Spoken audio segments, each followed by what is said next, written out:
the hand arrived without warning. It was somewhat human-like in appearance, but its skin looked like snow and rotting flesh. It had nails.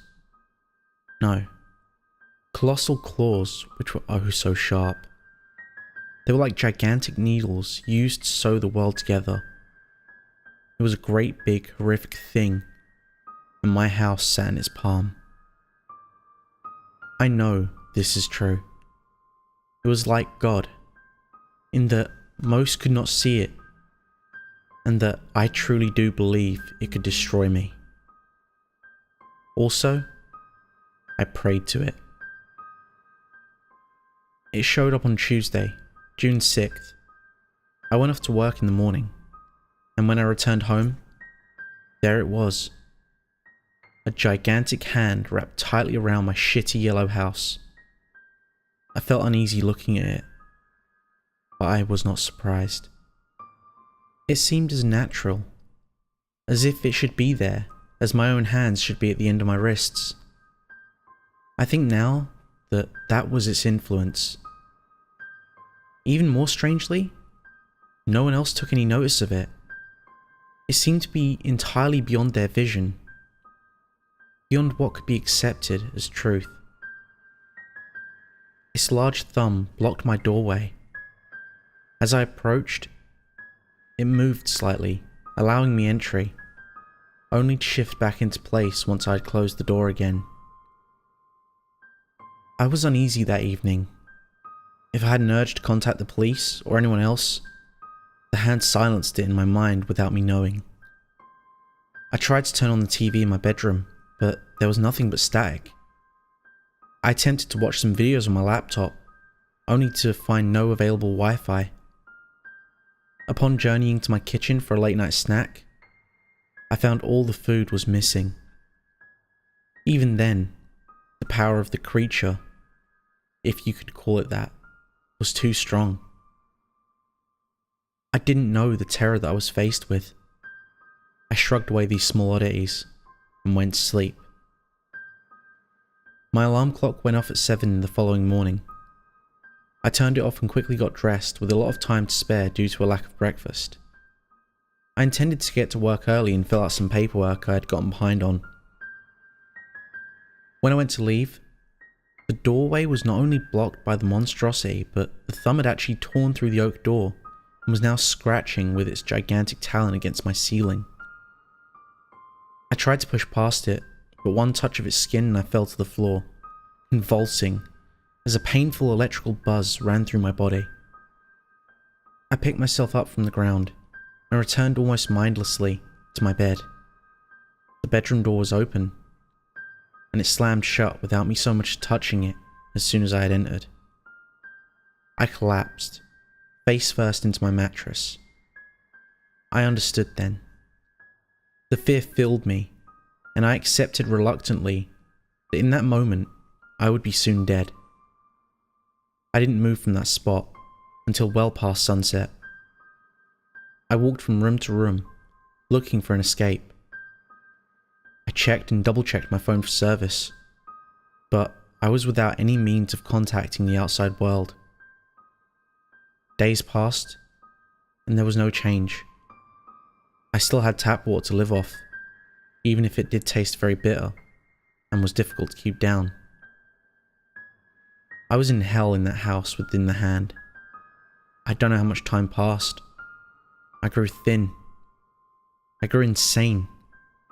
There were points where the only thing which was real to me was the hand.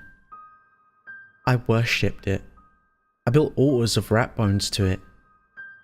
My body was dying. I could feel it with every breath. I was being absorbed into the hand. I would sometimes crawl on all fours down to the cold, damp basement and sit for hours in total darkness.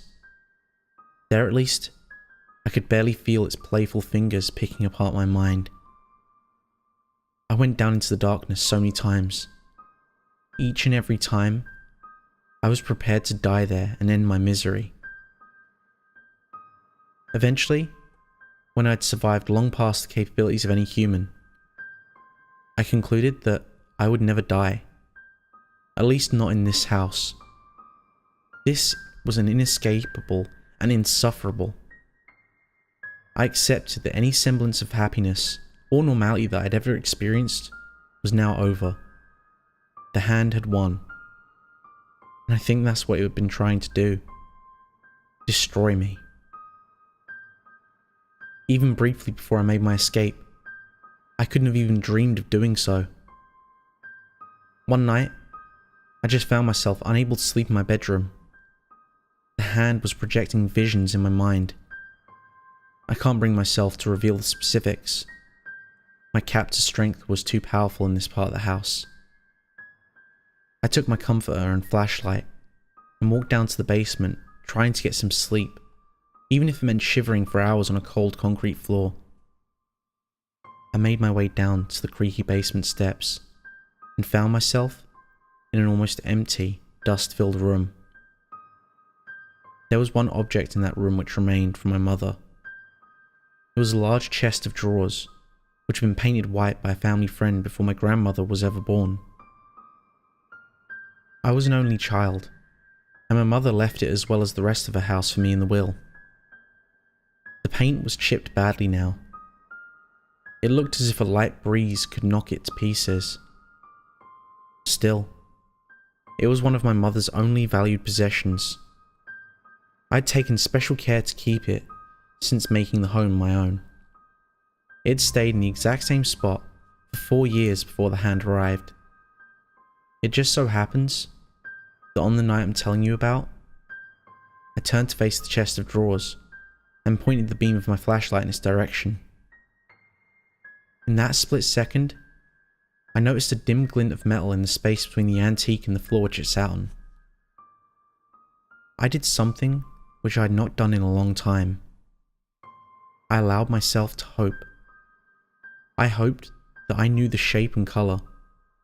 I hoped that the can still held its intended contents. I hoped that my mother's leftover supply of kerosene would be enough. All that hope filled me with energy and compelled me to jump forward like a crazed animal. The chest of drawers fell on the ground as I slammed into it. As would be expected, it broke into many pieces. There on the ground was a black metal can, now coated in rust. The label was yellow and barely legible. After a moment of intense scrutiny, I knew for certain that the can indeed read kerosene. I shook it to check if it had been emptied. It was almost full. I dashed upstairs and grabbed a box of matches from the drawer in the kitchen. I ran from room to room, throwing the liquid on almost every flammable surface.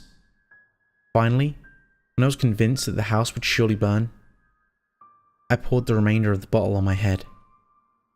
I felt so alive, despite the cold and destruction I was bringing about to myself. I reached into the pocket of my sweatpants, took out the box of matches. There were about a dozen of them. The first few I went to light slipped from my fingers and sunk into and beneath the wooden floor as if it didn't exist at all. I knew that the hand was fighting back. I concentrated as much as I could to keep the matches in my grip and light them as quickly as possible. This simply led to 5 or 6 more simply snapping between my digits.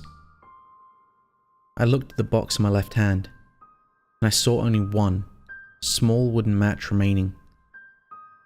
"Fuck," I said aloud, before taking a deep breath and closing my eyes as I ran the final match calmly against the box strike pad. I felt the heat in my hand and quickly bent down to set the carpet alight. It burned, and so did I.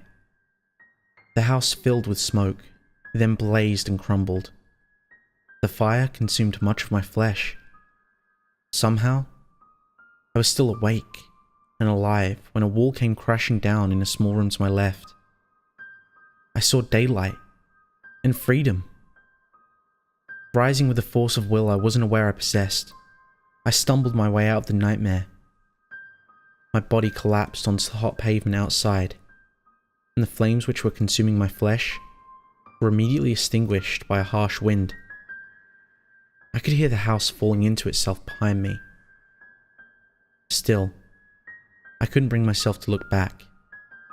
The agony of what happened was too fresh in my mind. They have me in a small hospital room. It smells like detergent and death. Then again, maybe that's me. I try not to look at myself much. It's not a pretty sight. There's a calendar on my wall by the window. It says Wednesday, June the 7th. It's been less than a day since I first saw the hand. The doctors say my body is so starved, it's uncertain whether I can recover. And the burns don't exactly help my chances. But I don't really care about any of this. Not really. What I care about is what's outside the window. The hands. There are so many of them. Almost everywhere has one, I think. No one sees though. That is, unless they want to be seen. Hey, quickly before you go, I wanted to announce that we've just reached 1,000 subscribers. So, what I'm going to be doing is, this Sunday coming up, I'm going to be doing a 1,000 subscriber Q&A and live narration stream. Which means for the first time ever, I'm going to be trying these live. So expect a lot of mess ups.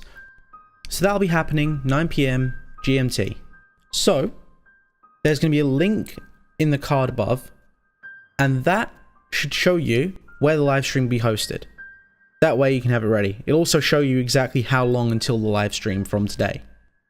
But regardless, thank you all for subscribing, and I look forward to seeing you on Sunday. Take care.